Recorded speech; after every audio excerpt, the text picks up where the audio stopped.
Messieurs, dames, bien le bonjour, très heureux de vous retrouver pour le Juste Bistrot. Vous le savez, 11h29, on a la petite minute d'avance pour un épisode qui s'annonce lunaire. On va tutoyer les étoiles, on va fricoter avec la Voie lactée. Aujourd'hui, je ne réponds plus de rien. Voilà. En 48 heures, le Cirque Pinder à côté, c'est une maison pour dépressifs.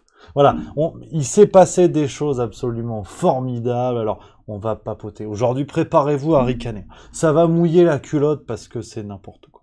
Ah ouais.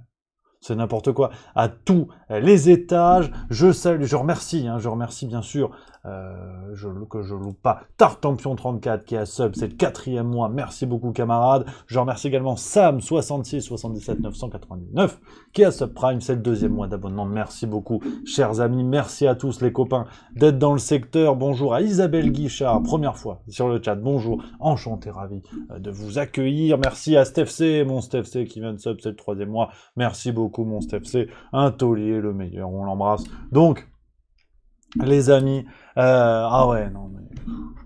Du Mbappé, du LCI, de la fake news, de la mauvaise foi, des piscines, du Emmanuel Macron, de la dictature, enfin... Voilà, on part sur un épisode qui fait potentiellement 14 heures. Je vous le dis tout de suite. Merci à Cook54 également, qui vient d'offrir un abonnement. Et ça, c'est beau. Ça, c'est beau. Un abonnement à Kitty-Chat 0S. Merci beaucoup. Ça fait plaisir. Alors, je vous le dis, aujourd'hui, vraiment, les amis, c'est absolument cocasse, hein, tout ce qui se passe aujourd'hui. Je mets un petit coup de chat qu'on papote ensemble parce que... Moi, je sais plus quoi faire. Moi.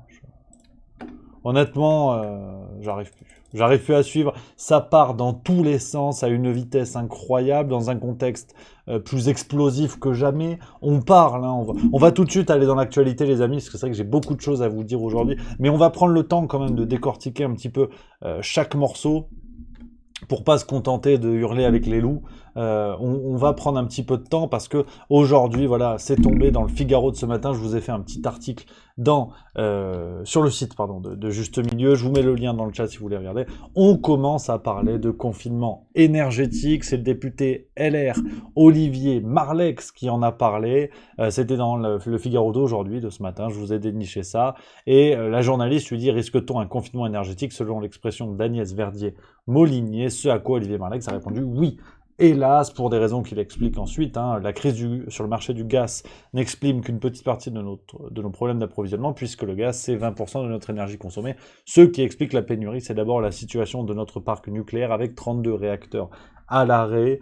Une fois de plus, on se retrouve face à des erreurs politiques, à des erreurs de gestion politique commises depuis des années, qui ont accéléré avec Emmanuel Macron.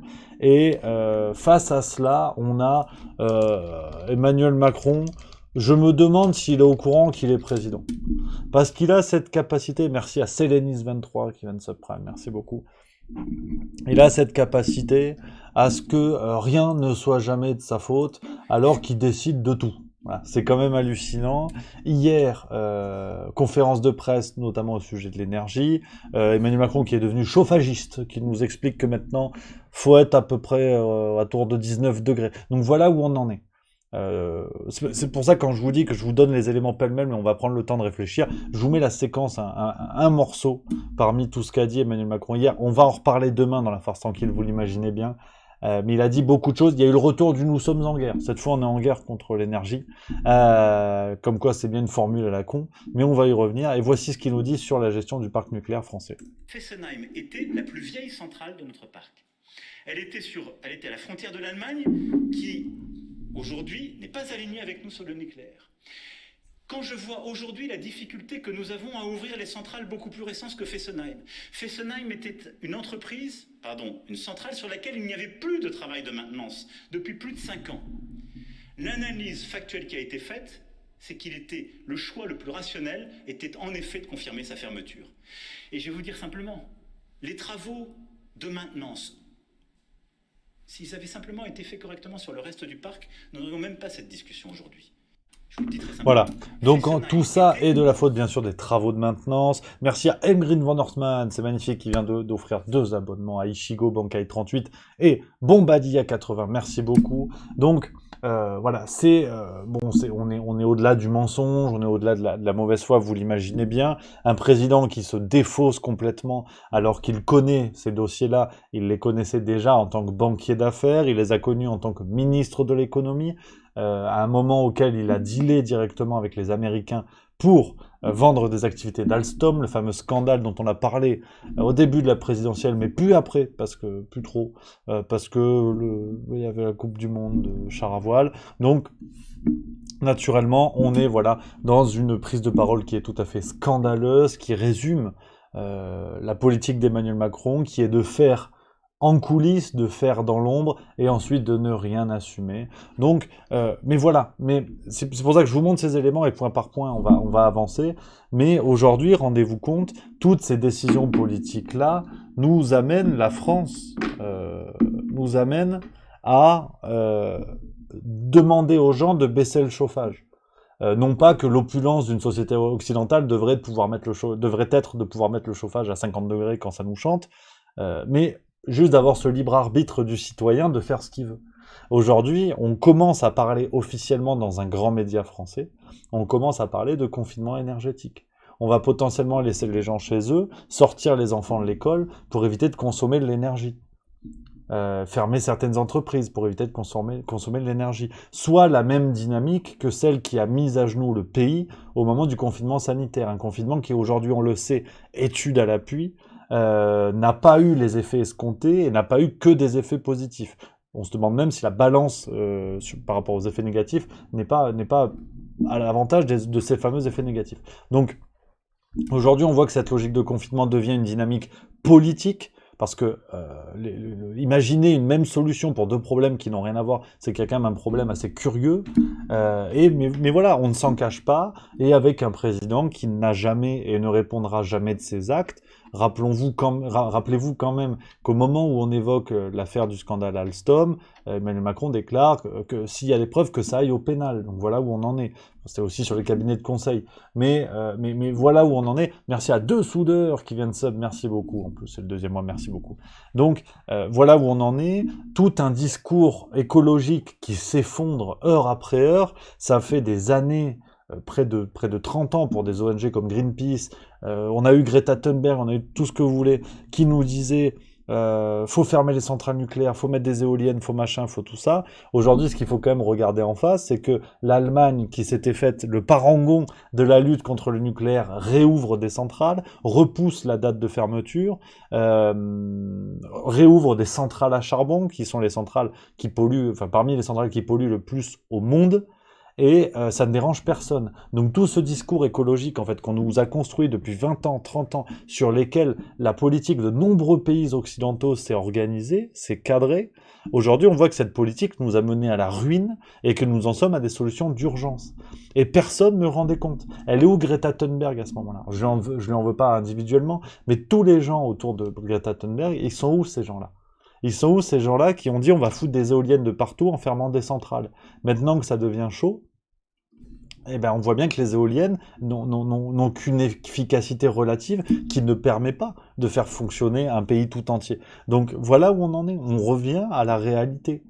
Et où sont ces élus écolos et où ceux qui ont porté ces discours-là, qui les ont mis en place politiquement, où sont-ils pour répondre de leurs actes et pour au moins accepter le fait que leur politique à la con nous mène à la ruine et nous mène à expliquer aux Français que potentiellement on va devoir les enfermer chez eux pour éviter qu'ils consomment de l'énergie. Où sont-ils ces gens-là? Donc, si vous voulez, je crois que ce qui se passe, au-delà de l'aspect médiatique, et on va rire aujourd'hui effectivement parce que sur d'autres sujets, sur le comportement médiatique, on va rire de ça, mais rendez-vous compte que c'est un cache-misère. C'est un cache-misère qui, tôt ou tard, va se transformer en révolution sociale, en tout cas en révolte sociale. C'est une certitude, parce que quand les gens n'auront plus à bouffer et ne pourront plus se chauffer, il restera pas beaucoup de solutions. Donc voilà vers quoi on va, avec un pouvoir qui ne se cache plus, quelles que soient les thématiques, de détourner les instances démocratiques. C'est ce qui s'est passé avec la déclaration de Gabriel Attal dans Le Parisien, c'était samedi, il me semble, samedi 3 septembre, où Gabriel Attal déclare qu'il va faire les dialogues de Bercy pour discuter avec l'opposition sur le vote de la loi, du projet de loi de finances 2023, et que en gros ils vont faire des discussions dans une instance pas du tout officielle, les dialogues de Bercy. Ils tendent la main, ce qui est un piège absolument crétin tendu à l'opposition, qui est de dire soit vous venez discuter avec nous pour donner l'illusion de la discussion, mais dans une enceinte qui n'est absolument pas démocratique et reconnue, soit vous refusez, et auquel cas on va utiliser le 49.3, mais ce sera parce que vous avez refusé de discuter. Donc, on est dans un comportement aujourd'hui, ne nous cachons plus derrière des mots pour essayer de se rassurer, on est dans un comportement qui n'est plus démocratique, qui est toléré par des médias qui ne critiquent plus, qui servent une propagande, qui servent des fake news. On va y venir avec un nouvel exemple de LCI, même si Julien Arnaud, l'animateur, a réagi, et après la fâcheuse erreur de France 2, on a eu droit cette fois à l'erreur regrettable. Voilà, on a eu la fâcheuse erreur, maintenant on a l'erreur regrettable, on va y revenir. Donc, voilà, voilà où on en est concrètement par rapport à tout ça. Je pense qu'il faut réussir à poser les mots. Réussir à poser les mots sur ce qui se joue, sur ce qui se passe, avec une situation qui, d'ailleurs, semble... Je ne sais pas si elle est entretenue, je ne sais pas si elle est organisée, j'aurais pas les éléments pour le défendre, mais quand on a Emmanuel Macron, je vais vous remontrer la séquence, Emmanuel Macron qui découvre le fonctionnement de l'Union européenne, qui découvre apparemment ce qu'est l'Union européenne, parce que voici ce qu'il a déclaré encore hier. Puis le troisième élément à moyen terme, c'est de réformer le marché de l'électricité. Aujourd'hui, vous le savez, ce marché au niveau européen a deux défauts, et je souhaite qu'en franco-allemand, nous puissions y travailler. Il y a maintenant un accord franco-allemand sur ce sujet, et nous avons une vraie convergence de vues avec l'Italie aussi. D'abord, nous devons parachever le réseau européen électrique et multiplier les connexions électriques européennes pour que l'électricité puisse circuler de la manière la plus efficace et rapide entre les pays. Ensuite, le prix sur ce marché européen de l'électricité doit être formé de manière beaucoup plus cohérente et en lien avec les coûts de production. Aujourd'hui, le prix de l'électricité sur le marché européen est beaucoup trop dépendant des contributions marginales, et en particulier celle du gaz, en particulier en moment de pic.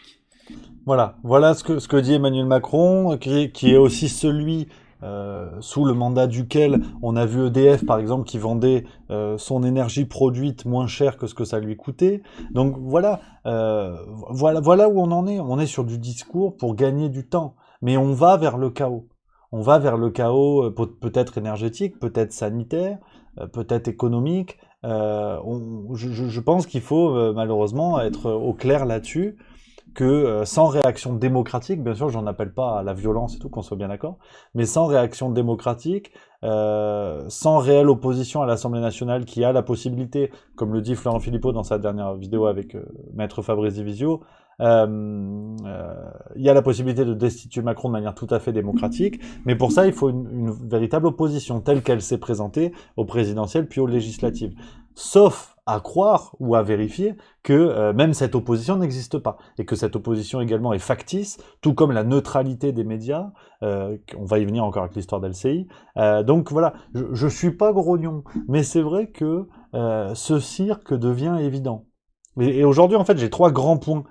Finalement, c'est le même thème de la vidéo, c'est comment dire, le côté indubitable et incontournable du cirque qui est sous nos yeux. Et vraiment, c'est le grand thème de la vidéo, et vous allez voir, je vais vous le prendre sous trois pans différents. Là, on commence avec le pan politique, après il y aura le pan médiatique, et ensuite il y aura le pan, on va dire, du divertissement, la société du divertissement. On prend vraiment cette question-là du cirque qui existe sous nos yeux, et on est déjà ça avec donc le pan politique du problème, un pouvoir politique qui au-delà de n'avoir plus d'ancrage avec le réel, qui gagne du temps, qui dit à peu près n'importe quoi, tant que comment dire, tant que ça ne les met pas en danger. Bruno Le Maire qui déclare qu'il ne sait pas ce que c'est les super profits. Oui, c'est drôle, et vous savez que je fais mon beurre là-dessus et que ça nous fait ricaner, et heureusement qu'on arrive encore à en ricaner, mais il faut quand même prendre la déclaration pour ce qu'elle est, quoi. C'est-à-dire un ministre de l'économie qui ment, factuellement, qui gagne du temps, et un pouvoir qui clairement défend l'intérêt des entreprises. Là encore, il faut regarder les choses telles qu'elles sont. Les journaux C'est dans l'opinion ce matin qui a parlé de ça. C'est la question des super profits. Quand l'Allemagne le fait et que Bruno Le Maire fait des effets de manche pour dire oh mais vous savez c'est un peu différent. Non, non, non. Je pense que voyons les choses telles qu'elles sont. Et puis tout ça arrive après tout ce qu'on a déjà vécu depuis 2 ans avec le Covid, le niveau de scandale abyssal dans lequel on a glissé. Tout ça continue. Tout ça continue. Donc c'est assez logique. Tout ça est cohérent. Et je crois qu'il faut le regarder pour ce que c'est. Alors, deuxième pan, on a fait le politique, après, on fait le médiatique, parce que vous l'attendez tous, cet exemple. Euh, j'ai fait une petite vidéo, tu vas voir, j'ai fait la petite vidéo. Je te montre, Edouard il va m'engueuler. J'ai encore fait le TikTok. J'ai pratiqué le TikTok ce matin avant de commencer. Pour vous résumer un peu l'histoire, on va en reparler. Je vous montre un peu l'histoire. Et juste pour finir sur l'aspect politique, parce qu'il y a mon Jean-Louis que je salue qui dit sérieusement Rémi, quelle opposition? Macron gouverne avec l'appui des Républicains et la complaisance du RN sur de nombreux sujets. Cher Jean-Louis, j'irai plus loin que toi.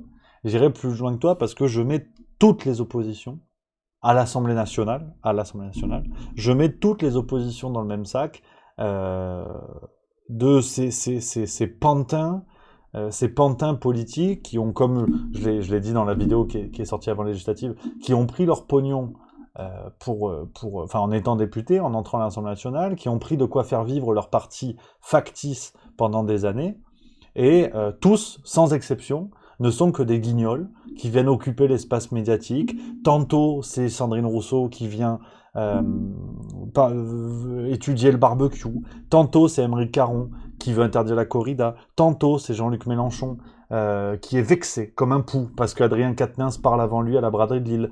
Tantôt, c'est l'opposition qui va tacler Jean-Luc Mélenchon parce qu'il est parti en SUV de la braderie de Lille. Tantôt, c'est le Front National qui, pour se faire remarquer, va dire silence pour la France, Jean-Philippe Tanguy, au perchoir de l'Assemblée nationale.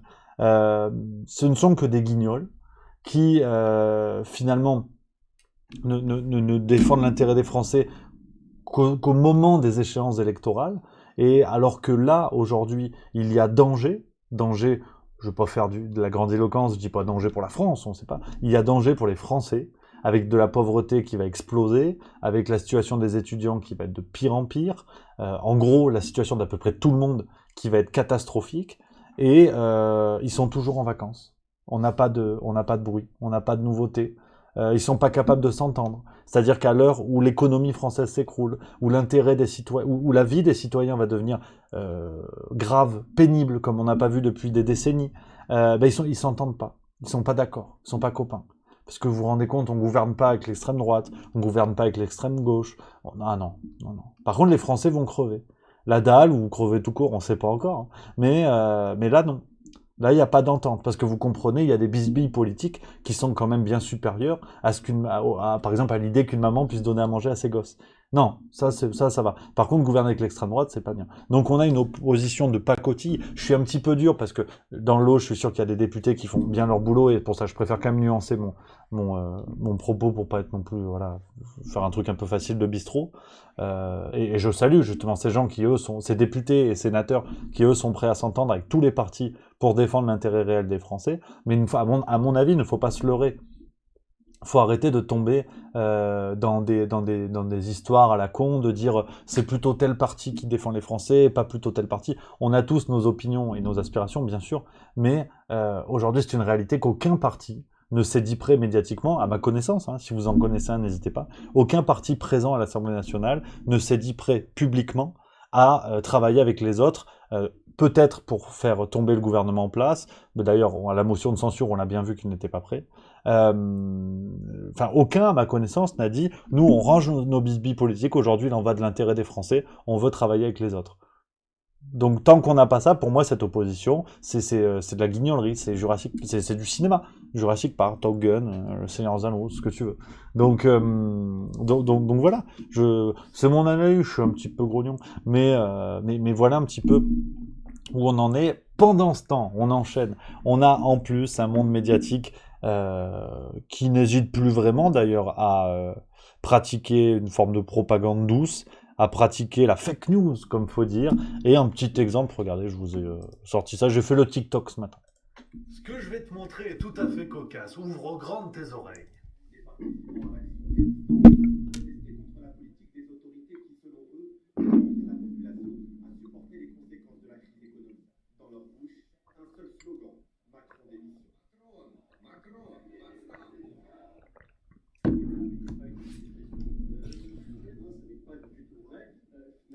Alors ça, si tu veux, c'est LCI qui, il y a quelques jours, hein, vraiment a diffusé des images de la télé. Ah merde, on n'entend pas. Oh, attendez, j'ai vu, on n'entend pas. Bougez pas. On va essayer de régler cette affaire. Normalement, ça va être mieux. Je remets au début.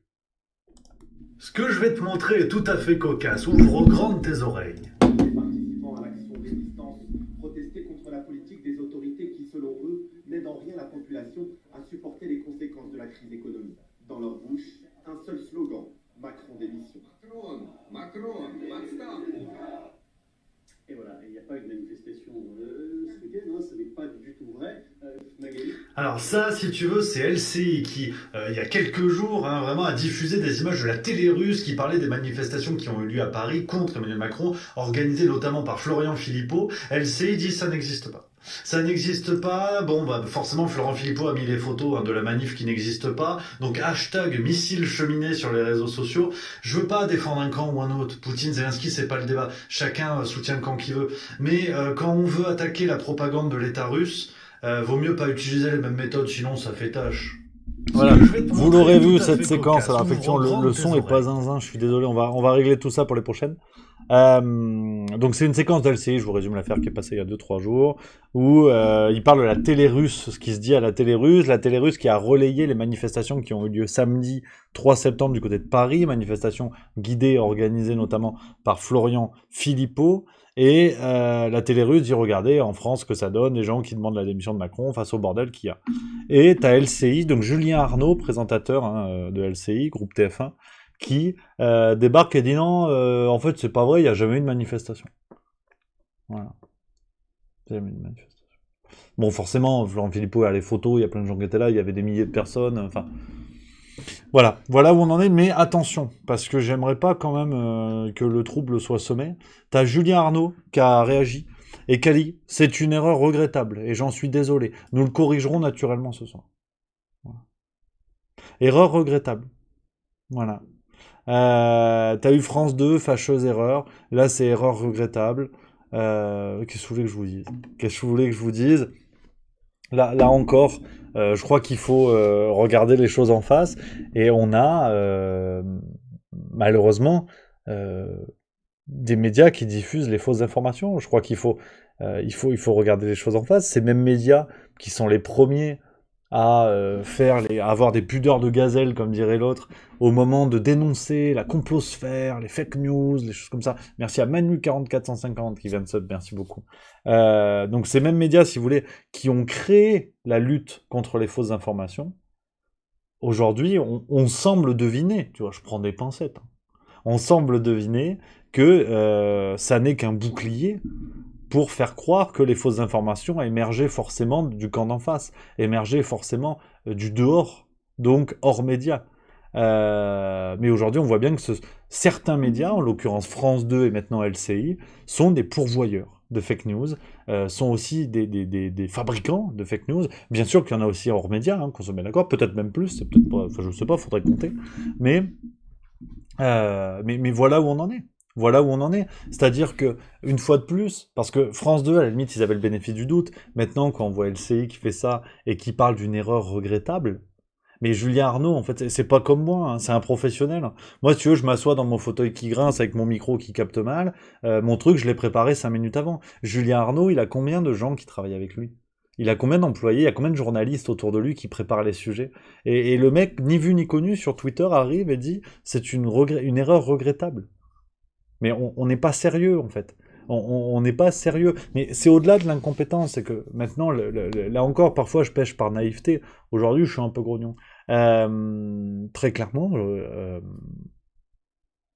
c'est voulu, c'est volontaire.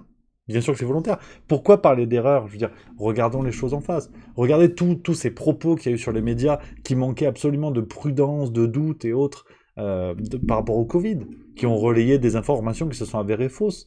Et derrière, en tout cas sur l'affaire du missile cheminé, je vous avais raconté, il y a quand même 20 minutes qui vient insinuer de manière indirecte l'idée que c'est moi finalement qui est, en nommant juste mieux, donc c'est la reconnaissance, hein, qui suis l'auteur de la fake news, parce que France 2 s'est excusé 2 jours après ma vidéo et a parlé d'une erreur grossière erreur, fâcheuse erreur.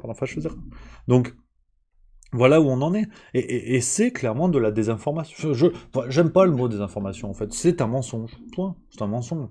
J'aime pas désinformation parce qu'entre fake news, désinformation, réinformateur, il y a des mots à la con. Soit il y a de l'information, soit il y a du mensonge. Mais en fait, pour le coup, j'ai du mal à voir de juste milieu là-dedans. On est sur de la propagation de mensonges. Point. Il y a pas... On va pas inventer des mots à la con qui vont diluer le réel et donner une autre dimension. Ah oui, mais il y a la réinformation, la désinformation, la mésinformation. J'ai vu quoi? J'ai vu des fake news. J'ai vu, il y a c'était quoi? Oh non, mais je sais plus, un truc à la con. Fake off, des trucs comme ça, mais des noms complètement débiles pour noyer le réel en vérité. Et ce qui s'appelle simplement un mensonge, point. Un mensonge qui s'appelle de la propagande à la rigueur. Propagande, hein, la définition du terme, qui est de propager des informations qui défendent un régime, qui défendent une vision de l'histoire, dans l'intérêt de ce même régime, dans l'intérêt de cette même vision de l'histoire. On est là-dedans, donc je pense que faut s'en rendre compte, et puis en plus, avec une forme de ni vu ni connu qui est assez agréable, c'est que Julien Arnaud, que j'apprécie, hein, qui est super fort, parce qu'en plus il gagne le concours des animateurs sur TF1. J'adore cette émission, il y a des questions, tu sais. Et je l'aime bien, je l'aime beaucoup, Julien Arnaud. Mais sur ce coup-là, c'est un guignol. Sur ce coup-là, c'était un guignol. Une erreur regrettable, mais qui peut le croire? Qui peut le croire? Donc voilà, ce qui est embêtant, si vous voulez, vous connaissez la maison, c'est pas tant par rapport au sujet. Demain, Julien Arnaud explique que Kylian Mbappé a joué dans le film Intouchable, ce qui est aussi un mensonge, tu vois. En vrai, moi, enfin, c'est aussi un mensonge, c'est pas le sujet qui est problématique. C'est que comment voulez-vous avoir confiance en ces médias, en certains médias, qui se prennent pourtant pour les détenteurs de la vérité, pour les arbitres des élégances, et qui n'hésitent pas à les taper sur les autres dès qu'il y a le moindre propos un petit peu détourné. Au bout d'un moment, peut-être qu'on peut revenir à quelque chose d'assez simple, qui est le fait que le journaliste n'est ni le détenteur de la vérité, ni le symbole de l'objectivité suprême. Un journaliste, par définition, ce qu'il dit, c'est subjectif, c'est un avis personnel qui est en lien avec ses opinions, avec ses idées. Et c'est très bien, il n'y a pas de problème qu'on reconnaisse ça. C'est super. À l'époque, quand on lisait Le Figaro, Libération, on savait que c'était à droite, on savait que c'était à gauche, point. Aujourd'hui, beaucoup de médias, beaucoup de journalistes se prennent se prennent les pieds dans le tapis qu'ils ont eux-mêmes fabriqué en voulant se présenter comme les détenteurs de la vérité, comme les arbitres comme ça de l'objectivité, alors que c'est pas ce qu'on leur demande. Un journaliste, il est subjectif, qu'il défende une vision des choses, c'est ça qui est chouette. Et puis on laisse faire les citoyens. Or là, à trop infantiliser les citoyens, à trop les prendre pour des cons, ils ont oublié qu'ils ne l'étaient pas. Et donc quand un journaliste comme ça de LCI qui n'hésite pas à taper sur les uns, à taper sur le régime russe en disant vous avez vu la vilaine propagande, les vilains mensonges, et qu'ils font la même chose, on ne peut pas les prendre au sérieux. Et ensuite, Julien Arnaud, peut-être qu'un jour, il viendra chialer à dire « Ah, les gens regardent plus les journalistes et tout. » Bah oui, mais qu'est-ce que je te dis. Donc, c'est ce qui me semble assez sidérant dans cette affaire, c'est que les journalistes, en fait, se sont piégés tout seuls, à dire vous avez vu comme nous on est les meilleurs, comme on est objectif, n'allez surtout pas sur YouTube voir des mensonges, des complotistes et tout. Aujourd'hui, je sais pas qui sont les plus menteurs, qui sont les plus complotistes. C'est comme ça. C'est comme ça.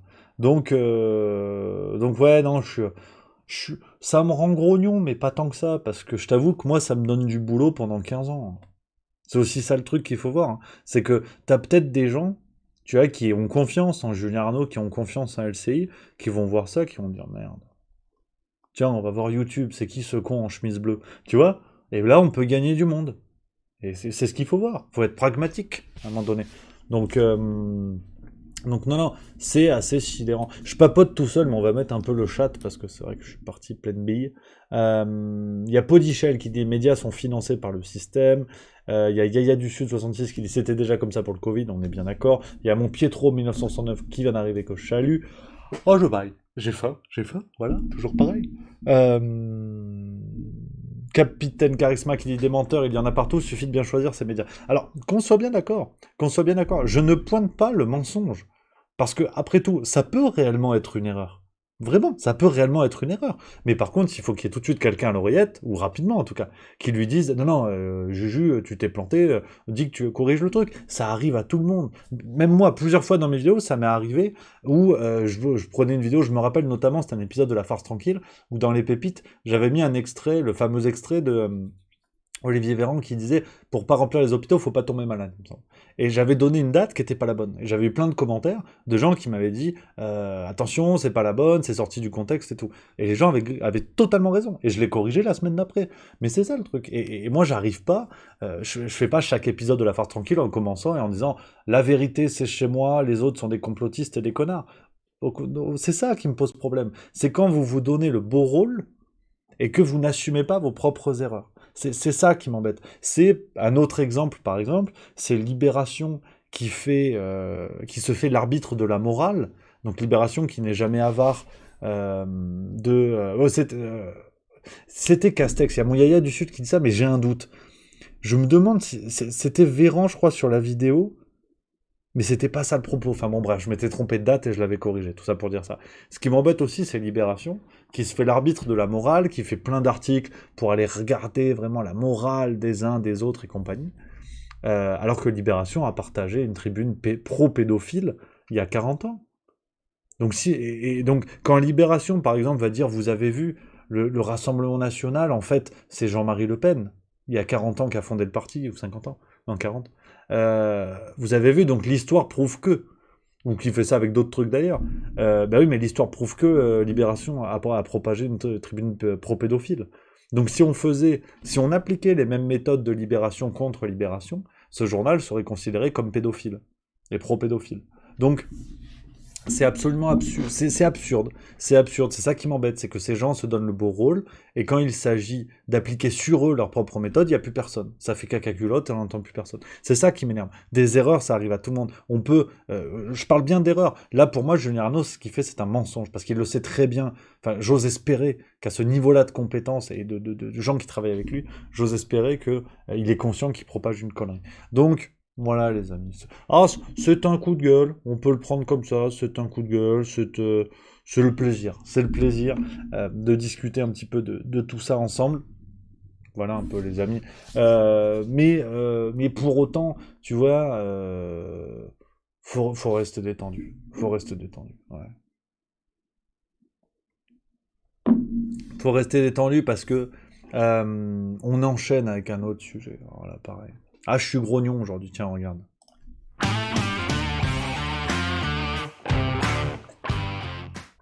Voilà, je suis grognon parce que... voilà, parce que ça fait plaisir, puis parce que j'ai faim. Troisième sujet, alors, je sais qu'il y en a qui vont me dire, oui, nanani, on s'en fout et tout. Non, on s'en fout pas, bouge pas.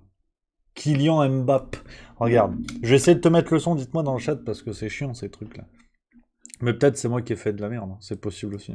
Je sais pas, peut-être que j'ai touché une connerie, j'en sais rien. On va régler tout ça pour les prochains. Écoutez. Ah merde, c'est où? Faut que je change d'écran, voilà. Au LCI, une question, j'allais dire extra sportive, mais qui est sportive, puisque Alain Krakowicz, responsable des TGV, a tweeté après une vidéo de Marco Verratti faisant Paris-Nantes et Nantes-Paris en jet privé. Paris-Nantes est en moins de 2 heures en TGV Inuit PSG Inside. Je renouvelle notre proposition d'offre TGV adaptée à vos besoins spécifiques pour nos intérêts communs, sécurité, rapidité, service et écomobilité. Est-ce que c'est une question que vous vous posez et est-ce que vous en avez parlé à vos joueurs?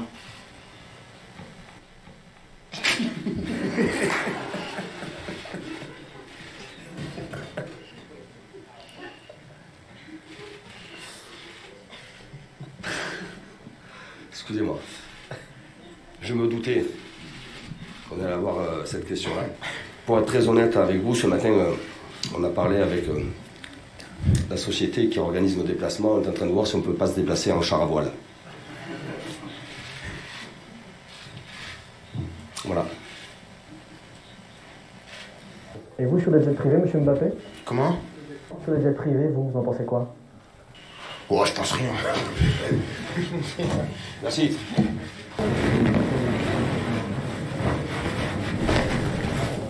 Voilà cette cagolerie, cette nouvelle cagolerie du côté du PSG. Alors, et c'est Juju l'Alsace, effectivement, qui me donne une transition parfaite, qui me dit « Cette histoire est à double tranchant ». Alors, il faut prendre le truc dans l'ordre. Vous connaissez la maison, on va prendre un petit peu de temps sur un truc à la con. Effectivement, potentiellement, on n'en a rien à foutre.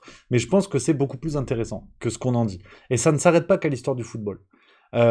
Premier niveau, la séquence. Donc, le rire d'un adolescent rebelle qu'est Kylian Mbappé, le mépris d'un Christophe Galtier, qui est entraîneur, voilà, bon, c'est la cagolerie du foot, quoi. C'est la cagolerie du foot. De toute façon, ces types-là sont pleins aux as.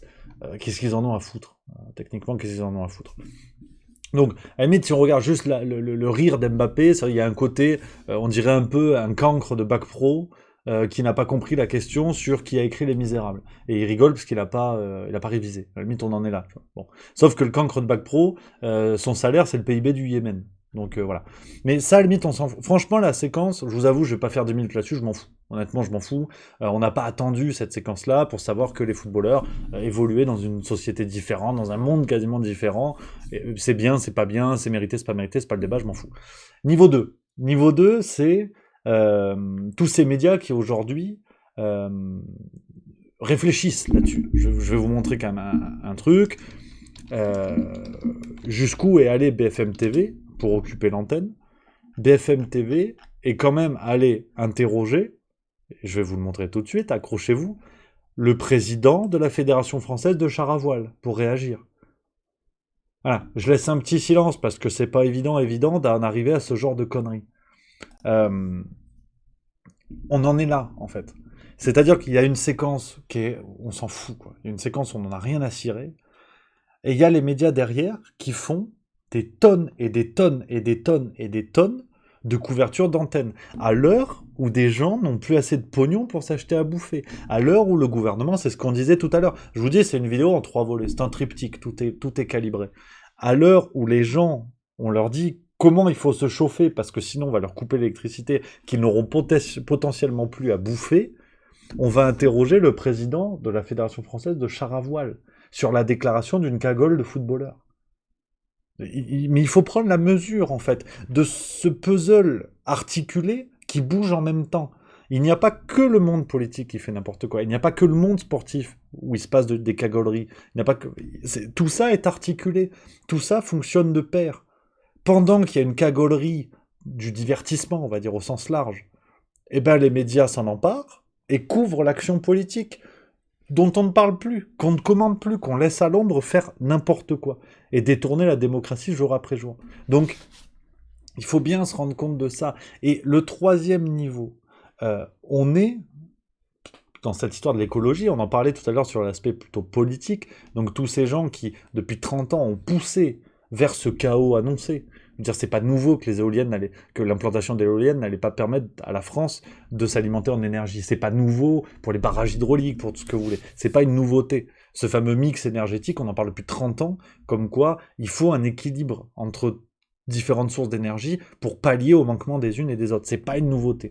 On a poussé politiquement, les politiciens en ont fait un argument qui aujourd'hui nous mène au chaos. C'est pas nouveau qu'on était en conflit avec la Russie. C'est pas nouveau que tôt ou tard, la Russie allait utiliser l'approvisionnement énergétique comme un argument pour faire du chantage. Bon, là où on a été bon, c'est qu'on s'est nous-mêmes tiré dessus en disant qu'on n'en voulait plus. Mais c'est un autre débat. Donc, il y a tout ce discours écologique, si vous voulez, qui, naturellement, loin de moi l'idée de nier tout ça, bien sûr. Vous savez, moi, je soutiens toujours plus les gens qui pratiquent l'écologie au quotidien que Sandrine Rousseau, qui change de monture de lunettes à chaque intervention médiatique et vient expliquer que il faut de la sobriété, il faut la décroissance, tu vois. Donc, il y a ça.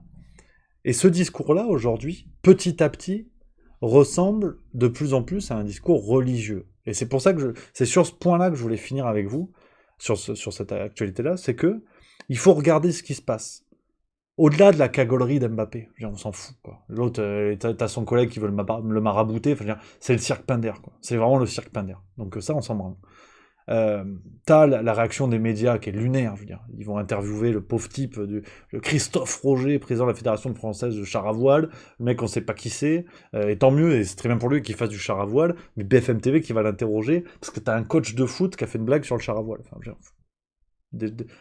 voilà, déjà, t'étais connecté. Mais ce qui est intéressant à voir, c'est cette réflexion écologique sur la société. Dieu est mort, c'est Nietzsche, les croyances divines enfin comment dire, les croyances des religions monothéistes ont disparu ou sont en train de disparaître. C'est-à-dire que on n'a plus de divinité. Je me lance dans un grand raisonnement, mais après vous allez voir, on va y venir.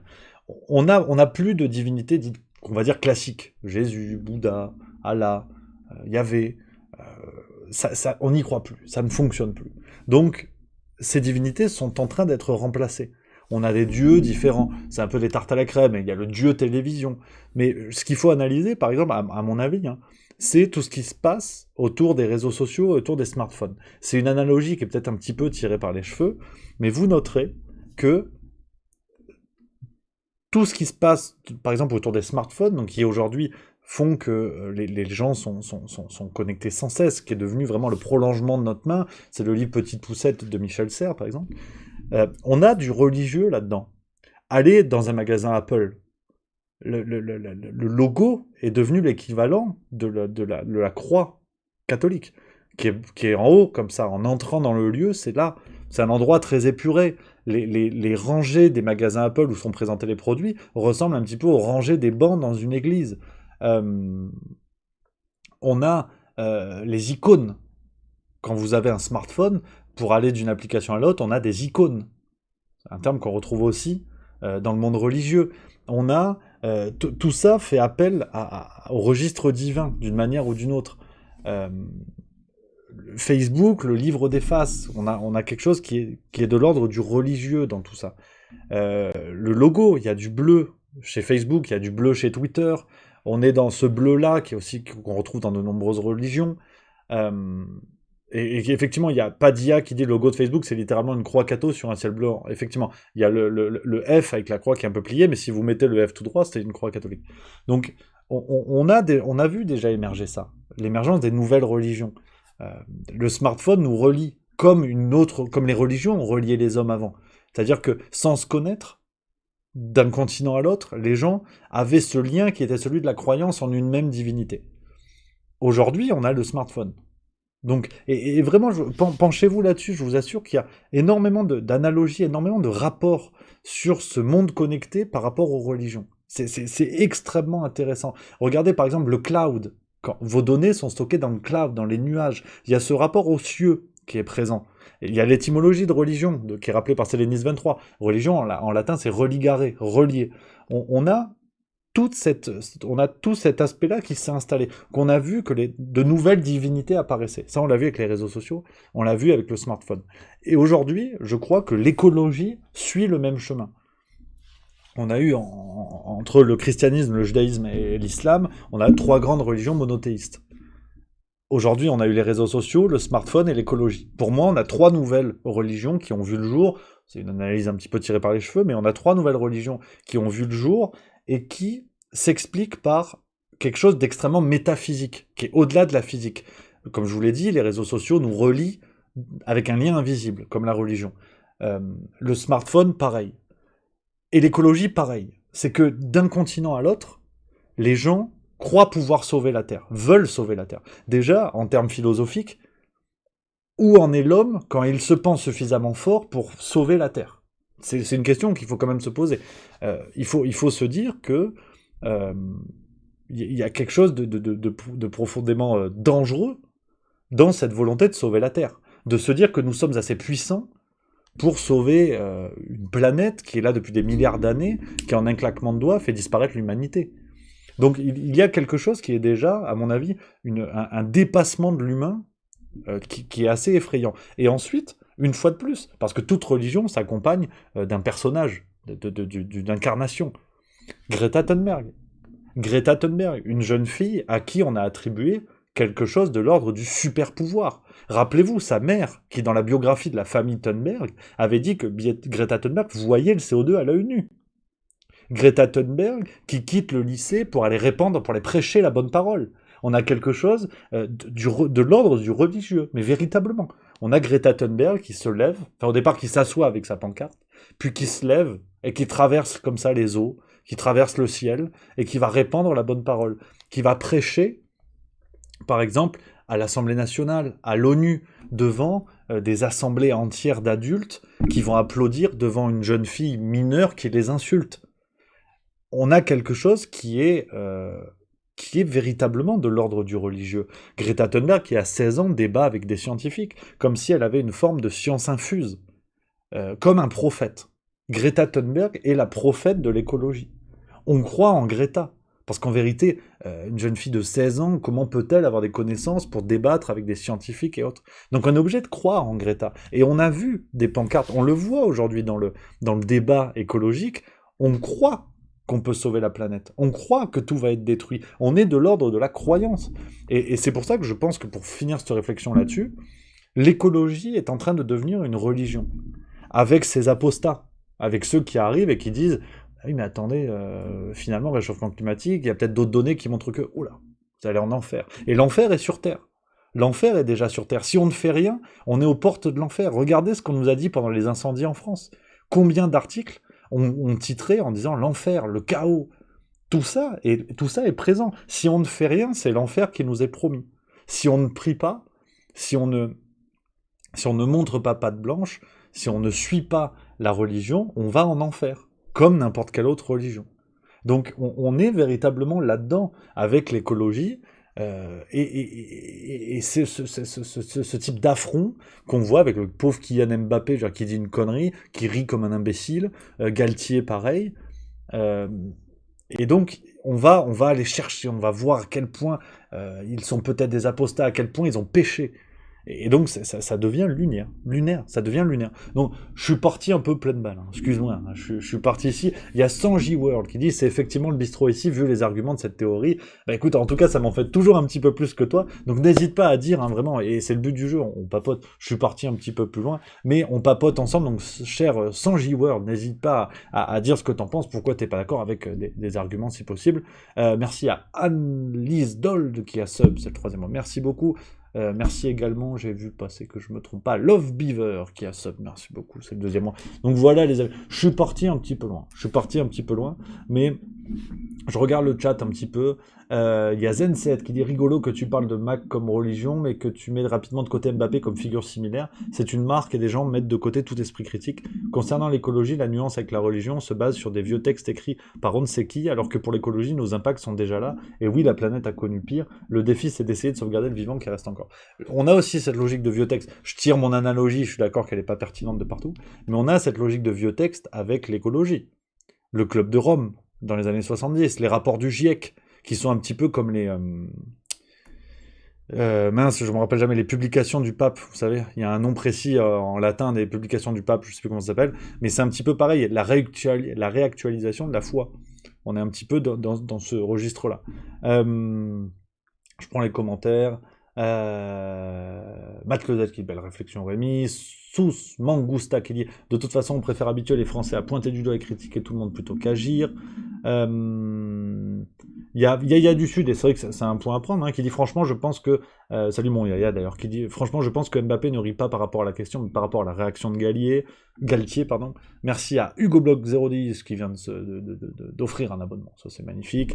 À Tranquillux, bravo. Mr. Morning Light qui dit Rémi, Macron a annoncé la guerre, comment fait-on pour déserter? Y a-t-il un couloir humanitaire avec distribution de passeports russes pour ceux qui ne veulent pas de cette guerre? Effectivement, la question se pose. Il y a beaucoup de commentaires, c'est bien, ça fait plaisir. Aldebaran 1 qui dit elle a juste relayé ce que disaient les scientifiques sur le climat aux politiques, ta démonstration ne fait que nier la chose scientifique. Voilà ce que tu vois, pourtant je n'ai pas parlé du réchauffement climatique, je n'ai pas parlé des données, je n'ai pas dit que le réchauffement n'existait pas, tu vois, c'est dire où on en est. Je n'ai rien dit, et tu me dis ta démonstration ne fait que nier la chose scientifique. Ça n'est pas du tout ce que je dis, ça n'est pas du tout le propos, c'est dire où on en est, à quel point le sujet est explosif, alors que normalement on peut débattre. Si j'ai tort, tu me donnes des éléments et tu me montres que j'ai tort, c'est pas plus simple que ça. J'ai le droit de le nier ou c'est interdit? Auquel cas je deviens effectivement un apostat. Voilà, les bulles, effectivement. Merci à Armalite44, c'est les bulles par rapport au pape qui publie les choses, merci beaucoup. Il y a Agent Orange 69 qui dit les papades, bien tenté. Les bulles pontificales, voilà, c'est absolument ça, merci beaucoup les amis. Staz CS qui dit ouais, sauf que les rapports du GIEC, le dernier date de 2022, et tout est purement scientifique là-dedans, rien à voir avec les textes religieux. Cher Staz, alors là pour le coup, on va débattre sur l'écologie. sur ce qui se dit, les rapports du GIEC, dont celui par exemple qui prévoyait, dont les plusieurs prédictions, je prépare une vidéo là-dessus, donc faudra que, je veux pas vous dire de bêtises aujourd'hui, mais cette fameuse, la courbe en crosse de hockey, je vais le bosser parce que je veux pas, le sujet est tellement explosif que si je suis approximatif, on va me tomber dessus. Mais il y avait ce rapport du GIEC qui était sorti il y a 40 ans, qui avait prévu quelque chose qui ne s'est absolument pas passé. Donc je ne nie pas que, et fort heureusement d'ailleurs que ce sont des scientifiques qui travaillent là-bas et pas ma grand-mère, mais je pense qu'il ne faut pas non plus être aveugle au fait que le GIEC est une instance qui n'est pas dénuée d'intérêt, comme tout. Donc voilà, on peut effectivement, et à juste titre et parce qu'il le faut, s'alarmer sur la situation de la planète, je suis bien d'accord. Maintenant, écouter aveuglément des instances qui ne sont pas non plus toutes blanches, je trouve ça peut-être un petit peu complexe. Flore DJ qui dit « Je partage jusqu'à un certain point, mais pour Greta, elle n'est pas scientifique, c'est vrai, mais on n'a pas écouté les scientifiques pendant des décennies. » C'est vrai, je suis absolument d'accord avec toi, cher Flore DJ, mais aujourd'hui, on n'écoute pas encore tous les scientifiques. Combien il y a de scientifiques qui sont arrivés, qui ont essayé de proposer d'autres éléments de réflexion sur la situation du climat, et qui se sont fait tomber dessus, et qu'on a ostracisé parce qu'il ne fallait surtout pas venir justement contraster avec la parole acceptée. Donc aujourd'hui, c'est vrai, on écoute peut-être un peu plus les scientifiques, mais pas tous, on les choisit. Captain Load qui dit « Une marque est similaire à la croix religieuse, comme leurs psaumes qui sont l'homme peut être une femme et la femme un homme, et tout le monde peut tomber enceinte. Est-ce cela l'antichrist ?» Ça, c'est un autre débat, ça je ne sais pas. Zen7, le GIEC, désolé, contrairement aux bulles papales, c'est des travaux de centaines de chercheurs. Mais absolument, mais c'est toujours là, on en revient toujours au même point, c'est la question du doute, cher ami. Regarde The Lancet. La plus grande revue, l'une des plus grandes revues scientifiques de tous les temps, où travaillent bien sûr des scientifiques, où sont publiés les plus grands scientifiques du monde, ça ne les a pas empêchés, avec ce fameux Lancet Gate, de publier une énorme connerie avec des données absolument bidonnées, étude qui a été retirée quelques semaines plus tard. Donc oui, le monde scientifique, bien sûr, et fort heureusement qu'on doit avoir confiance dans le monde scientifique, qu'on doit respecter tout ce qui se dit, mais ils ne sont pas non plus exempts d'erreurs, parfois, ou de conneries. C'est juste ça que je propose, c'est de refuser les deux extrêmes, quoi. Juste milieu, c'est pas qu'une vanne. C'est que je te dis pas qu'ils ont tout le temps tort, ce serait absolument crétin de ma part, mais non plus, mais pas non plus de les regarder aveuglément et de dire leur parole est divine et tout ce qu'ils disent est la vérité. Attention quand même, quoi. Mais c'est bien, parce qu'on papote, tu vois, ça me plaît, ça c'est intéressant. Il y a beaucoup de choses, il y a beaucoup de choses, les amis, ça vous fait beaucoup réagir, ça c'est chouette. On a quoi de beau, il y a Bizarre Souche qui dit Greta, le syndrome d'Asperger en étant surdoué, non, bon ça après j'en sais rien. Effectivement elle avait mis sur ce truc pour Twitter, mais après moi c'est... Je discute pas là-dessus, ça c'est l'attaque à Dominem, mais on s'en fout. Ça vous fait papoter, même entre vous, hein, c'est chouette. Hein, c'est chouette. El Compato 974, plus de 30 000 scientifiques ont signé un texte pour dire qu'ils ne sont pas en accord avec ce rapport. J'imagine celui du GIEC, je sais pas ça, je n'ai pas connaissance de ça. Plus de 1000 scientifiques contestent ce délire d'urgence climatique. Enfin, c'est Rouge JM1 qui dit ça. Effectivement, il y a apparemment des sources contradictoires. Je les connais pas, donc et puis d'ailleurs, ça marche dans l'autre sens. Les autres peuvent aussi se planter. Tout le monde peut se planter. C'est bien. Ça papote, hein. Ça papote, ça fait plaisir. Mister Serizo 76, on note que ce qui est exhibé comme étant la science n'avait pas nécessairement valeur de vérité. On l'a vu pendant le Covid, il me semble. Stase CS, après oui, le GIEC peut se tromper effectivement, mais c'est pas mon point, je voulais juste souligner que le GIEC c'est les études scientifiques d'experts, les plus spécialistes des domaines, c'est des démarches rigoureuses, là où les textes religieux c'est que de la morale en quelque sorte, il n'y a rien de scientifique et matériel là-dedans. Absolument, mais c'est pas ce que j'ai dit, c'est pour ça que j'ai dit que c'était un parallèle qui était pas forcément, enfin comment dire, c'est pas un parallèle exact, je suis pas en train de te dire que Greta Thunberg c'est Jésus, hein, qu'on se met d'accord, hein, j'ai pas dit ça, c'est une image, j'en conviens. Mais ce que je veux dire, c'est que si on continue à filer la métaphore avec les textes religieux, c'est qu'à un moment donné, il y a une part de croyance. Je suis bien d'accord avec toi que la Bible, quand on te lit Jésus il a marché sur l'eau, soit il a des très grands pieds, soit effectivement à un moment donné, t'as un truc, t'es obligé d'y croire, parce que ça ne peut pas se produire dans notre monde réel. Je suis d'accord. Mais d'une certaine manière, il y a aussi cette part de croyance en Greta Thunberg, ou en tout cas dans le discours qu'elle porte. Au bout d'un moment, il y a cette croyance que si on ne fait rien, tout va s'écrouler. Il y a des projections, il y a des statistiques qui montrent que, mais ça reste il y a quand même une part d'incertitude. Donc ce que je veux dire par là, c'est qu'il y a toujours cette question d'une croyance nécessaire dans le discours. Mais je pense qu'on est d'accord, hein, je pense que je suis d'accord, on est globalement d'accord là-dessus. Elle me fait que si les gens pouvaient déjà juste arrêter de jeter leurs déchets partout en respectant rien, si les scientifiques du climat sont aussi honnêtes que ceux du Covid, je laisse tomber. Après, non, j'espère pas quand même, non, je pense pas. Mais, ouais. Alexandrine 59, faut voir le conseil scientifique pendant la crise du Covid, il n'était juste pas crédible, effectivement. Le mot scientifique, malheureusement, est peut-être utilisé un peu à corps et à cri. Voilà, je le dis. Hardiska qui dit ne pas oublier que jusqu'au 19e siècle, nous avons vécu une petite glaciation, donc il y aurait réchauffement même sans l'homme, ajoutant à cela que le réchauffement accéléré de notre planète serait moins inquiétant si nous n'étions pas affligés de politiciens stupides, malhonnêtes, cyniques, égoïstes. Effectivement, c'est aussi un point, hein. Il y a cette question-là de la planète dont la température a évolué naturellement. Par exemple, le Groenland, en fait, au départ, ça s'appelait le Greenland, parce que c'était blindé d'arbres. Non, c'est pas une vanne, c'est sérieux. Mais bon, bien sûr que l'activité humaine modifie cela. C'est la mesure, par contre. La mesure où peut-être on peut débattre, en tout cas. On peut débattre là-dessus. J'ai l'impression que le débat sur ce sujet-là est peut-être un petit peu interdit. Voilà, je le dis, hein. Donc voilà un petit peu, les amis. Non mais c'est chouette, je suis content parce que tu vois, on papote entre nous. Et ça, c'est bien. On papote entre nous. Voilà, on réfléchit, je veux dire. Et si on n'est pas d'accord, c'est tout le but du jeu. Sinon, c'est pas drôle. Alors, il y a toujours, hein, toujours. Alors, attends, il y a Lady Dior qui dit voilà, deuxième coupure d'électricité ici à Bruxelles Sud. Heureusement, il y a la 5G. Je sais pas si. Ah oui, si ça avéré, ça. Ok. Non, mais moi, j'aime bien, tu vois. Ça papote, quoi. C'est tout ce qu'on veut. En plus, j'ai faim. Tu vois. Ça, par contre, c'est une vérité. Ça, je te le soutiens. Ça, on a 100% de certitude là-dessus. Donc voilà, un petit peu, les amis. Moi, j'aime bien ces sujets. Ravi, tu vois, d'avoir papoté avec vous. On a creusé un petit peu, hein, le sujet sur tout ça, pour mettre en évidence, voilà, toutes ces questions. On garde la banane, mais c'est vrai qu'il se passe beaucoup de choses. Benningham qui dit c'est exactement la définition du climato-scepticisme de dire que l'être humain n'a aucun impact sur le changement actuel du climat. Mais cher ami, regarde rien que le mot, qu'est-ce que ça veut dire climato-sceptique? C'est ridicule. Le mot déjà est lamentable. Le scepticisme, je vois pas en quoi c'est négatif déjà. Et ensuite, ça veut dire quoi être sceptique du climat?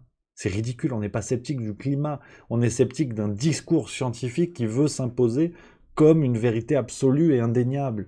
C'est ça le truc. Et le mot raccourci à la con, climato-sceptique, mais c'est absurde. C'est comme les mots en phobe, on n'en peut plus. Comme ça, d'hystériser les débats, de rendre clinique une opinion. C'est-à-dire que si vous n'êtes pas d'accord, vous êtes forcément quelque chose phobe ou quelque chose sceptique. Mais non, mais on peut papoter, on peut juste papoter, on peut juste discuter. Si ces preuves-là, scientifiques, sont avérées, sont renseignées, indubitables, alors expliquez-le, débattons, discutons.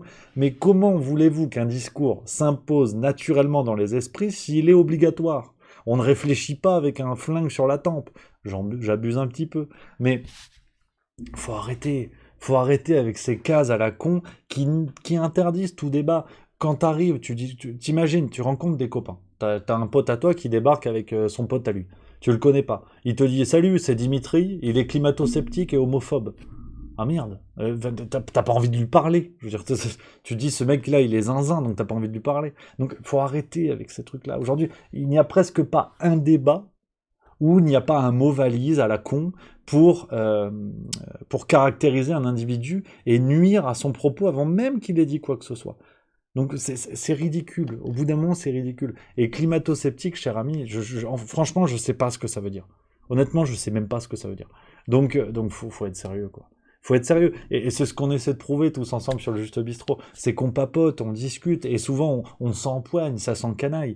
Mais on peut discuter. Tiens, c'est à partir du moment où tout le monde dit ah bah c'est bon, moi je suis, je sais pas, barbecue sceptique. C'est absurde, c'est absurde. Donc voilà. Je pense que restons sereins. On déconne. Allez, ça va. Pas des ficus, bordel. Voilà. Il y a Seb76600 qui dit être sceptique, c'est être scientifique. D'une certaine manière, oui. Tu vois? D'une certaine manière. Mais au bout d'un moment, voilà, faut se détendre. Tu vois? Non, les gens disent, on est d'accord. Bah, on va faire une communauté. On va faire des badges. Juste milieu. Comme ça, tu sais, t'arrives, quand t'as une discussion avec des types qui te disent oui, Monique, elle est un petit peu climato-sceptique. Toi, tu sais, tu sors, tu mets le badge. Tu dis aux gens, me parlez plus, laissez-moi tranquille. Au moins, tu sais, c'est une protection. Dès que t'as des mots à la con, tu sors ton badge. Juste milieu. On te dit, mais c'est quoi cette merde? Ah, je suis juste milieu. Donc, tous les mots à la con, je peux pas. J'ai le badge, hein. Donc, j'ai l'autorisation pour fuir cette discussion de merde. Tu vois, et là t'es tranquille. Tu passes un apéro serein, parce que t'as toujours un connard, tu sais, qui arrive, Béné, il reste des petits soufflets Michel Augustin. Ouais, donc je te disais, au taf, là j'ai un mec, le gars, il a pas regardé l'émission de Drag Queen sur France 2. Non mais super homophobe le type. Là tu sors le badge. Pourquoi tu te mets un badge? Ah, parce que t'es un connard en fait. Hein? Non, parce que le mec qui regarde pas les drag queens, il regarde pas les drag queens, il est pas homophobe. Ouais, mais bon, ce gars-là, quand même, une fois on discutait, il me dit quoi? Greta Thunberg, c'est une connasse. Là, tu mets un deuxième badge. Tu dis oui. Comment ça, oui? Bah... Et voilà. Et bon, après, bon, t'as une plaquette de général de l'armée, mais au moins, tu rigoles. Au moins, tu rigoles. Et donc, c'est vrai que, tu sais, bon, j'essaie de me bagarrer, hein. J'en croise, des fois, des gens en papote, hein. C'est normal, hein. Tu connais la maison, même dans la vraie vie, hein. Mais au bout d'un moment... ouais. Tu sais, une fois, je te raconte, tiens, je te raconte. On est entre nous, on papote. Une fois, on discute, bon, avec un camarade, bref, c'est pas le sujet. Et elle me dit, oui, on parle de l'avortement aux États-Unis. Je crois que j'avais déjà raconté, mais qu'importe. On parle de l'avortement aux États-Unis, tu vois. Et tu sais, la récente décision de la Cour suprême, ça, qui donne le pouvoir aux États. Et elle me dit, ouais, en fait, l'avortement est interdit aux États-Unis. Et je dis, non. Enfin, en tout cas, d'après Libération que j'ai eu ce matin, non. C'est la décision. Moi, personnellement, je suis pas américain, mais d'après Libération, non. Et, puis on continue un petit peu, et puis après on en vient au voile dans les piscines. C'est Burkini qui avait à Grenoble. Et je lui dis, ouais, mais moi je comprends pas. Elle me dit, ouais, mais bon, c'est sexiste. Une femme doit pouvoir s'habiller comme elle veut. Je dis, déjà, il y a le mot sexiste. Déjà, normalement, il y a un badge. Et je dis, comment ça, sexiste? Elle me dit, oui, une femme doit s'habiller comme elle veut. Je dis, d'accord. Je dis que donc, dans ce cas-là, je lui dis, on est d'accord sur le fait que ce qui se passe en Afghanistan te réjouit. Elle me dit, comment ça? Et je dis, bah, les femmes s'habillent comme elles veulent, elles mettent toute la burqa. Elle me dit, non, parce que c'est les talibans qui leur imposent. Là, je dis, du coup, t'es sexiste ou pas? Parce que je lui dis, j'arrive pas à suivre. En France, c'est une volonté. En Afghanistan, c'est une obligation. Je dis, comment on fait la différence? Elle me dit, non, mais voilà, on s'est séparés là-dessus. On s'est séparés là-dessus. Tu vois, et j'ai pas dit de cette dame qu'elle était féministe, ou j'ai pas dit que moi j'étais sexiste, je sais pas quoi. T'as pas besoin de cases. C'est un vrai débat où l'argumentation te fait prendre conscience que. Et puis après, on papote, tu vois. Mais c'est vrai qu'à l'heure actuelle, elle est encore en reboot. Écran bleu. Veuillez redémarrer Windows XP. Mais c'est une personne que j'aime bien, pas méchante, hein. Mais voilà, et dans sa tête, je suis un afrosexiste. Parce que j'ai argumenté. Et je le sais que dans sa tête, je suis un afrosexiste, tu vois. C'est un pro-avortement, Donald Trump. Et c'est ça le problème des cases, c'est que comment tu veux discuter ensuite? Bah, c'est facile, ça rassure l'esprit de dire de toute façon cette personne, même si elle m'a donné un argument que j'ai pas pu comprendre, et pas pu saisir, et auquel je n'ai pas pu rétorquer, de toute façon, c'est un sexiste, ou un homophobe, ou dactylographe, enfin, tu mets ce que tu veux. Donc à partir de là, ça rassure l'esprit, ça rassure l'ego de se dire j'ai débattu avec quelqu'un qui est de toute façon à la frontière de la légalité, voire de comment dire, de la bonne santé mentale. Donc à partir de ce moment, ça invalide tout ce que je dis. Donc voilà, je suis parti loin. Qu'est-ce que je suis bavard aujourd'hui? Je suis parti pleine balle. Ouais, on papotera un peu plus les prochains. Ah, j'étais en forme aujourd'hui. Je suis pleinement en forme. Ah ouais, non, c'est fou, hein. C'est fou, hein. Et il y a Bellingham qui dit, si tu as quelqu'un qui a des propos racistes en face de toi, dans ta logique, tu peux lui dire qu'il a des propos racistes, mais pas qu'il est raciste. Bah, Je pense, ouais. Je pense sincèrement. Parce que je ne vois pas en quoi l'essence, si tu veux, en quoi essentialiser cette personne change quelque chose. Dans la mesure où, déjà, des propos racistes sont condamnés, ou enfin sont condamnables par la loi, si c'est le cas par exemple sur Twitter ou autre. Euh, Ensuite, je vous avoue que j'ai du mal avec l'essentialisation des personnes. Je trouve ça trop facile. Quelqu'un qui tient des propos racistes, on peut trouver ça ordurier, on peut trouver ça scandaleux, on peut trouver ça illégal, c'est d'ailleurs pour ça qu'on a une loi en France, mais derrière, se dire cette personne est raciste. Après, qu'est-ce qui se passe? Après, on ne discute plus. On ne discute pas, on ne comprend pas. Pourtant, il y a bien des domaines, par exemple, sur la question de la réintégration des personnes radicalisées, la question ne se pose pas. On est bien obligé d'échanger, de discuter avec ces personnes, de débattre pour potentiellement les réintégrer dans la société. C'est ça qui m'embête, c'est que parfois, on refuse cette essentialisation, et à mon avis, mais ça n'est que mon avis, à juste titre, et parfois on met une étiquette et on dit ah non, non, là faut pas discuter. Sexiste, raciste, antisémite, là on peut pas discuter, parce que ça peut peut-être nous contaminer. Anti-vax maintenant, ou anti-confinement, tout ce que vous voulez, on assiste à ça. C'est ça qui m'embête, c'est que l'essentialisation tue le débat. Parce que si on débat avec un antisémite, presque il y a, ou un raciste, presque il y a complicité. Comme dans un braquage, tu vois. Un braquage, il y a celui qui tient le flingue, et il y a celui qui a une cagoule à côté. Et donc, c'est ça qui m'embête, c'est que dans le débat, on est en train d'instaurer ça. Débattre avec quelqu'un que l'on considère être raciste, c'est être raciste, en fait. Donc c'est trop facile. C'est trop facile. C'est comme pro-Poutine. Je peux faire une vidéo où je critique Zelensky, combien j'ai eu de commentaires de gens qui disaient « Ah ouais, mais en fait, t'es pro-Poutine ». Donc si je suis pro-Poutine, on débat pas avec moi, parce qu'on débat avec les Russes, quasiment. Donc c'est ridicule. Intellectuellement, ça me semble d'une faiblesse abyssale, en fait. Et ça, c'est trop facile, en fait. C'est vraiment trop facile. Je joue pas avec toi parce que c'est mon ballon, quoi. Donc, voilà. Ah, je suis en forme. Je suis en forme aujourd'hui, ça va bagarrer. Je peux vous dire la farce tranquille, ça va chier des bulles carrées. J'espère que ça vous a plu, les gars. Désolé, les amis, les gars, les filles. Les gender fluid, tout ce que vous voulez. Ouais, désolé. Je suis passé un peu, j'étais à fond ce matin, donc il y a Ne criez pas mon nom là qui me fait plaisir, qui dit « Je suis en train de découvrir ta chaîne grâce au monde moderne et j'avoue que j'aime bien écouter ton bavardage. » Merci beaucoup, cher ami. Ça me rassure parce que c'est vrai qu'aujourd'hui je suis parti à fond. J'espère que ça vous a plu, les amis. J'espère que ça allait quand même. Ça change, on change de format, tu vois. Des trucs un petit peu plus conférenciers, enfin conférence, hein. C'est Lidl, attention. J'adore Lidl.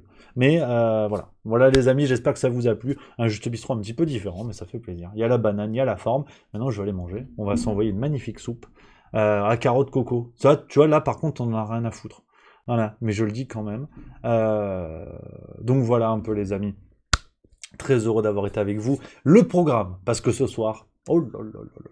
Ce soir, je vous donne rendez-vous à 19h, c'est sur Juste Culture, avec Edouard qui était au concert de Booba, qui va vous débriefer tout ça à chaud. Intéressant comme tout, retrouver Edouard. 19h, Juste Culture, vous notez ça dans les agendas. Voilà. Ensuite, qu'est-ce que je peux vous dire dans le programme? On a quoi de beau? On a de la matinale, demain matin, 8h30, vous le savez, c'est le rendez-vous pour faire les journaux. On a la farce tranquille. La farce tranquille à 18h, c'est le rendez-vous. Après... Qu'est-ce que je peux vous dire? Jeudi, une nouvelle chronique de bouquin sur un peu les secrets d'Emmanuel Macron. Vous allez voir, c'est sur Juste Culture à 19h.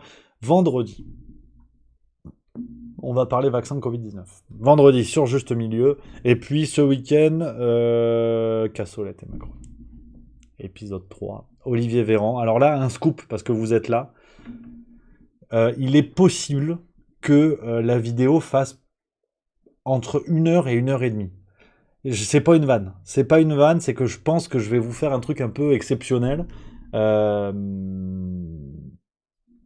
D'une émission en prime time, comme on dit, qui va être lancée à 20h45.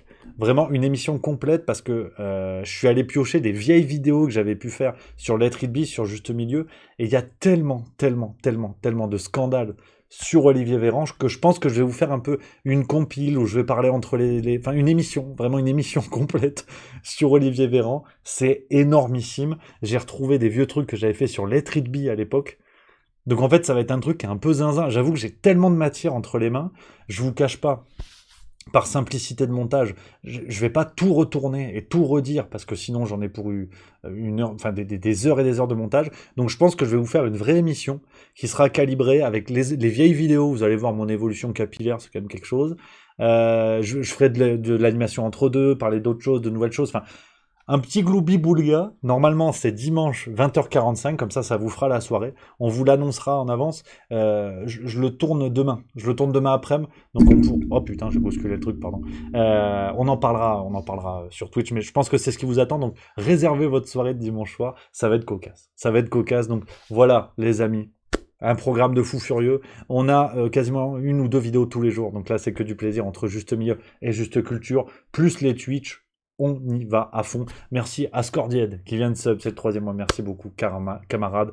Donc, merci beaucoup, les amis. Vraiment, j'espère que tout ça vous plaît. J'espère que ça vous a plu, ce Juste Bistrot un petit peu différent, où on papote. J'aime bien ça aussi, parfois, vous livrer un petit peu des réflexions. Alors, je sais que ça fait un petit peu monologue et c'est pas forcément passionnant, mais tu sais, ça me permet de vider les stocks. Parce qu'à parler tout le temps d'actualité, d'être dans le jus, j'aime bien aussi parfois me poser et vous proposer un petit peu mes réflexions, voilà, qui ne sont que les miennes, hein, c'est toujours le but de nourrir le débat, avec les petites lectures que je peux avoir à droite, à gauche et tout ça. J'espère que ça vous plaît, que ça vous fait peut-être un petit peu gamberger. Donc, voilà les copains, merci à vous, bon appétit pour ceux qui sont là, bon courage, s'il y a des gens au boulot, de toute façon c'est la rentrée là, on y arrive, hein. Profitez bien si vous êtes encore en vacances, merci à vous d'être toujours aussi nombreux, de plus en plus nombreux d'ailleurs, c'est complètement fou, merci beaucoup les amis, je vous salue, je vous dis à demain, la matinale, 8h30, je vous embrasse, vive la rigolade et vive la France, voilà les copains, regarde, paf, et là c'est fini.